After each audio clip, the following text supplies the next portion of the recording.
Assalamualaikum warahmatullahi wabarakatuh. Kembali lagi bersama Min Prof untuk melanjutkan kisah Yu Lejin sebagai mantan tentara bayaran yang kembali ke sekolah. Jadi langsung saja siapkan bantal, mulai rebahan dan simak kisahnya.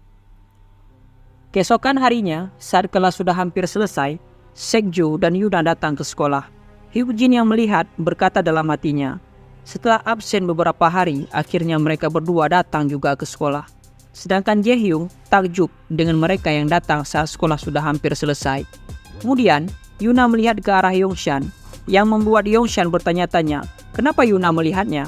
Lalu, Yongshan bertanya, apa Lejin tidak masuk hari ini? Yongshan yang gugup jadi bingung dan celengak-celinguk karena tadi Lejin ada di sana. Jae-hyung bilang kalau Lejin barusan dipanggil oleh Pak Guru. Yuna mengerti dan kemudian duduk di kursinya. Tak lama kemudian, Sekjo melihat HP-nya, lalu memberitahu Yuna kalau hari ini Pak Presdir datang ke sekolah. Mendengar itu, Yuna bingung kenapa kakeknya datang ke sekolah tanpa memberitahunya. Dia jadi bertanya-tanya, apa yang terjadi? Apa kakeknya datang untuk menemui Yu Lejin? Di ruang kepala sekolah, kakek Yuna, Presiden SW Group, berkata jika dia ingin berterima kasih pada Lejin secara langsung.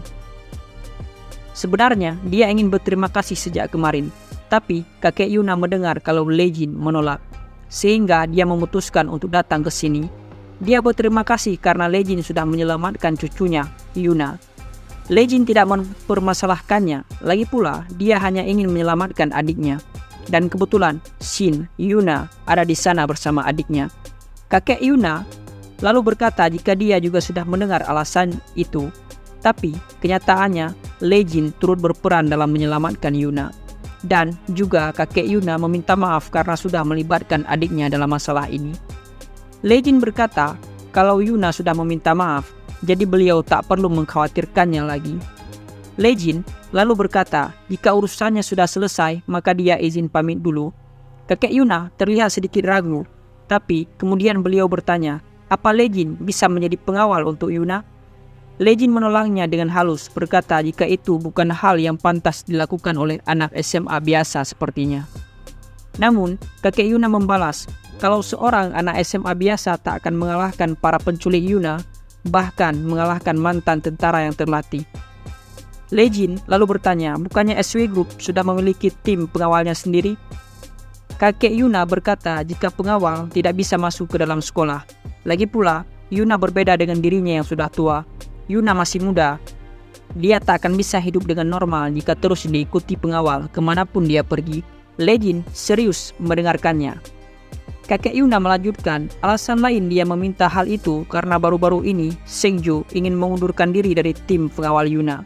Semenjak kasus kemarin, Sekjo merasa kalau dia tak berhak mengemban tugas itu. Dan kakek Yuna merasa kalau Lejinlah orang yang paling cocok untuk menggantikan Sekjo. Dan sekali lagi, Lejin menolak permintaan kakeknya Yuna. Melihat Lejin yang tidak bisa dipaksa, akhirnya kakek Yuna berkata kalau dia datang ke sini bukan hanya untuk membicarakan masalah Yuna. Lejin yang sudah di pintu mengurungkan niatnya untuk pergi. Kakek Yuna melanjutkan, dia juga ingin berterima kasih atas bantuan Lejin 3 tahun lalu. Seketika, Lejin jadi terkejut dan kakek Yuna berkata, pada akhirnya dia punya kesempatan untuk mengucapkan itu. Berkat bantuan Lejin, dia bisa menyaksikan saat-saat terakhir anaknya. Lejin kembali berbalik dan bilang jika dia hanya menjalani tugasnya. Tapi kakek Yuna tetap berterima kasih. Saat itu, hanya Lejinlah yang mau menerima pekerjaan itu. Dan karena itulah dia masih bisa bertemu dengan anaknya lagi. Beliau lalu bercerita kalau anaknya sangat sering membicarakan Lejin. Dia sangat khawatir pada Lejin dan menyuruh ayahnya untuk mencari Lejin kemana-mana. Tapi tetap saja kakek Yuna tak bisa menemukan Lejin di mana-mana. Tapi dia tak menyangka akan bertatap muka dengan Lejin seperti sekarang ini. Kakek Yuna lalu memberitahu kalau Yuna adalah putri anaknya. Sekilas, Lejin mengingat perkataan pria yang sangat membantunya. Pria itu bilang jika dia punya anak perempuan yang seumuran dengan Lejin.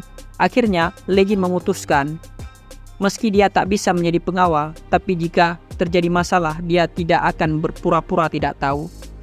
Kakek Yuna tersenyum mendengar jawaban Lejin.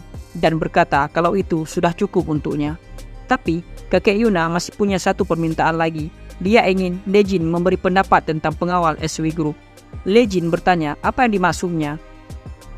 Kakek Yuna menjelaskan, tim pengawal SW Group itu memiliki harga diri yang sangat tinggi. Terlalu tinggi sampai ke tingkat yang tidak diperlukan. Bahkan menurut mereka, merekalah yang menyelesaikan kasus penculikan Yuna kali ini. Seiring perkembangan SW Group, bahaya yang mereka hadapi semakin besar. Tapi tim pengawal terlalu santai, karena itulah kakek Yuna ingin mendengar penilaian tentang mereka dari Lejin. Tentu saja hal itu tidak gratis. Lejin menghela nafasnya. Lejin kembali ke kelasnya. Di sana, Lejin disapa oleh Yuna, tapi sepertinya Lejin tak memperhatikannya. Dia berjalan ke kursinya. Lalu Pak Guru memulai pelajaran dan menyuruh muridnya membuka buku masing-masing. Saat ini, di kepala Lejin masih terngiang-ngiang perkataan kakek Yuna. Raut wajahnya menjadi sedih. Di dalam hatinya dia berkata, pada akhirnya pria itu dia meninggal. Kenangannya kembali muncul saat dia masih menjadi tentara bayaran. Saat dia sedang makan, salah satu relawan datang dan heran saat melihat anak semuda Lejin sudah menjadi tentara bayaran. Awalnya, pria itu tidak sadar karena biasanya Lejin selalu memakai tutup kepala.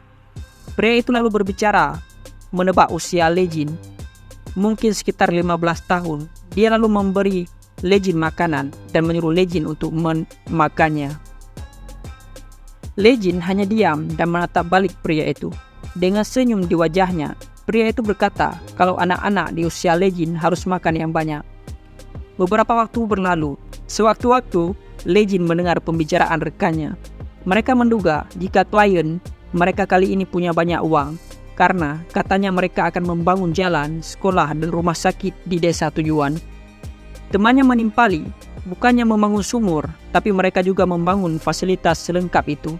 Padahal, tidak untung membantu desa sekecil itu. Yang lain menganggap jika klien mereka sangat aneh. Dia jadi iri dengan penduduk desa itu. Mereka sepertinya mendapat durian runtuh.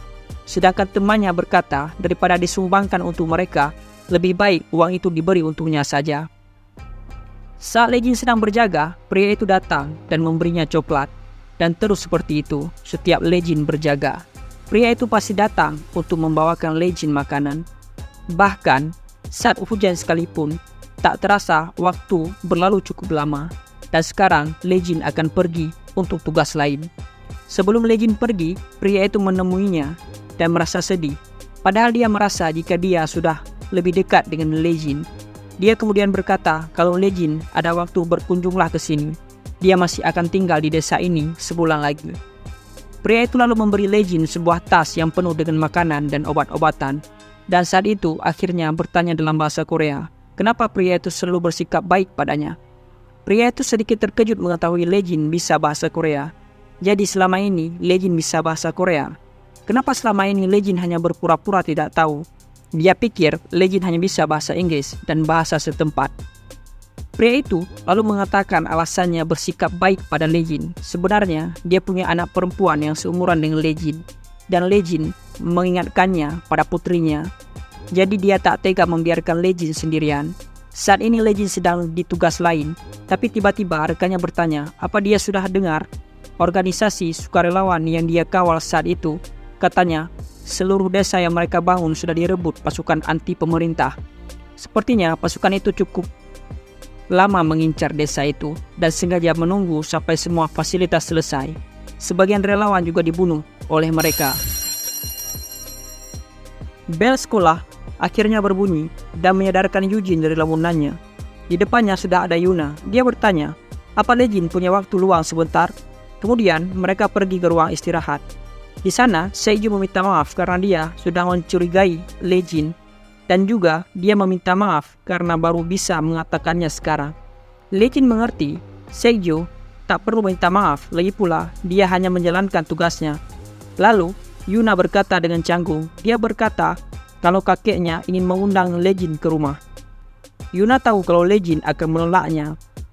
Tapi, karena kakeknya memintanya untuk memberitahu Lejin, jadi dia mengatakannya. Namun ternyata Lejin setuju, membuat Yuna kebingungan dengan sikap Lejin. Di sisi lain, kakaknya Yuna merasa sangat kesal. Siapa sebenarnya anak itu sampai-sampai para atasan menolak untuk memberitahu padanya. Ajudannya lalu masuk dan memberitahu jika anak itu datang ke sini dan membuat kakaknya Yuna terkejut. Malam itu, Legend terlihat sedang memakai seragam di perusahaan SW Group. Seju yang berada di belakangnya bertanya, kenapa Legend tiba-tiba ada di sini? Legend hanya diam dan tak menjawab. Dia mengingat kembali permintaan kakeknya Yuna. Beliau menyuruhnya untuk mengikuti kegiatan para pengawal selama beberapa hari. Lalu, Legend harus memberitahu pendapatnya pada perusahaan. Kakek Yuna sudah memberitahu pada anak buahnya, jadi seharusnya tidak ada masalah selama Legend tinggal bersama mereka. Legend lalu menjawab pertanyaan Seju. Dia hanya ingin mencoba bekerja sebagai anggota tim pengawal pribadi. Mendengar jawaban Legend, Seju bertanya-tanya, apa memang Legend pernah tertarik untuk bekerja sebagai pengawal pribadi? Legend balik bertanya, apa Seju tidak latihan hari ini? Seju menjelaskan kalau hari ini jadwal latihan tim 3, sedangkan dia anggota tim 3. Lagi pula lukanya belum sepenuhnya sembuh. Seju lalu memberitahu Legend kalau tugas tim 3 termasuk dirinya adalah melindungi Yuna, dan tim 2 bertugas untuk melindungi kakak Yuna, Shin, Ji, dan orang tuanya. Dan ternyata Legend mendengarkan perkataan Seju dengan serius. Legend kemudian pergi ke tempat latihan. Di sana sudah berkumpul anggota tim 2 dan seorang instruktur. Instruktur itu lalu berkata, mulai hari ini dan beberapa hari ke depan, Legend akan mengikuti kegiatan mereka. Dan dia adalah teman sekelas Go Seju dari tim 3. Karena tertarik pada bidang pekerjaan mereka, dan juga Pak Direktur sudah mengizinkannya berlatih di sini selama beberapa hari. Jadi instruktur berharap kerjasama dari tim 2. Lalu salah satu anggota tim 2 bertanya, apakah Legend adalah orang yang menuntaskan kasus penculikan baru-baru ini bersama dengan Seju? Dan instruktur membenarkannya. Terlihat anggota tim 2 tidak percaya dengan perkataan instruktur. Namun Legend tak peduli. Kemudian dia mengenalkan dirinya dan menyapa mereka. Setelah berbasa-basi sebentar, Legend dan tim 2 memulai sesi latihan. Dan ternyata Yuna mengawasi Legend dari lantai 2. Dia lalu bertanya pada Seju, apa Legend mau mencoba jadi pengawal? Seju bilang jika itu yang dia dengarkan dari yang lain. Yuna mengira kalau Legend sama sekali tidak tertarik pada bidang ini. Tapi kemudian dia berpikir kalau pekerjaan ini sangat cocok untuk Legend. Namun, perhatiannya teralihkan saat melihat kakaknya, Shinji, dan sang ajudan masuk ke tempat latihan. Dia bertanya-tanya untuk apa kakaknya datang ke sini. Legend dan anggota tim 3 sedang berlari, tapi instruktur mereka heran melihat Legend bisa mengimbangi kecepatan mereka. Dia kemudian mencoba menambah kecepatan larinya dan memberitahukan pada anggota timnya dan menyuruh mereka menjaga barisan dan berlari lebih cepat. Setelah mereka berlari, terlihat semua anggota tim 3, bahkan instruktur mereka terengah-engah kelelahan. Dan saat instruktur melihat Legend, dia heran bagaimana bisa dia tidak lelah sama sekali. Bahkan mereka sudah berlari mati-matian, tapi Legend dengan mudahnya mengikuti mereka. Ditambah lagi dia masih terlihat bertenaga. Sang instruktur lalu memberi perintah untuk lari 5 putaran lagi. Kemudian dilanjutkan dengan memanjat tali. Yuna yang memperhatikan latihan mereka kagum melihat kehebatan Legend. Bahkan anggota tim 3 tidak bisa mengejarnya sama sekali. Sedangkan Seiju heran dengan stamina Legend yang tak habis-habis. Shinji yang juga ada di sana berkata, meski ini hanya latihan dasar, tapi perbedaan di antara mereka sangat jauh. Ajudannya Ji terdiam melihat anggota timnya tidak bisa mengalahkan Legend sama sekali. Sesudah latihan, instruktur penasaran di mana bocah di depannya dilatih. Kenapa dia bisa sehandal ini? Dan saat melihat raut wajah ajudan Ji yang ternyata ketua mereka, instruktur itu takut dia bisa dihabisi oleh ketua jika seperti ini. Saat itu, salah satu anggotanya mengangkat tangannya dan berkata kalau dia mendengar anak itu berperan besar dalam misi penyelamatan Nona Yuna. Jadi dia ingin menguji kemampuan anak itu. Sang instruktur yang mendengar ini jadi kesal. Bagaimana bisa bawahannya ingin sparring dengan anak SMA? Dia punya otak atau tidak? Bawahannya tadi pun mau mendengarkan instrukturnya. Namun yang tak mereka sangka adalah Legend ternyata tidak keberatan dengan permintaan bawahan tadi.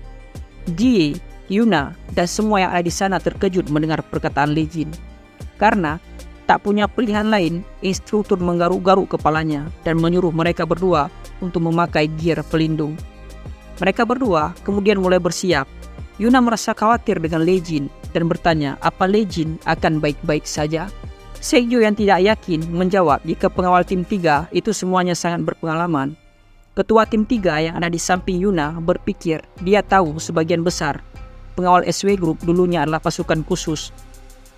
Jadi dia penasaran sejauh mana Lee akan bertahan. Jie yang juga mengawasi bertanya apa mungkin para pengawal itu akan dikalahkan oleh anak SMA. Dia mendengar kalau Lee sangat hebat saat menyelamatkan Yuna, sehebat profesional yang terlatih.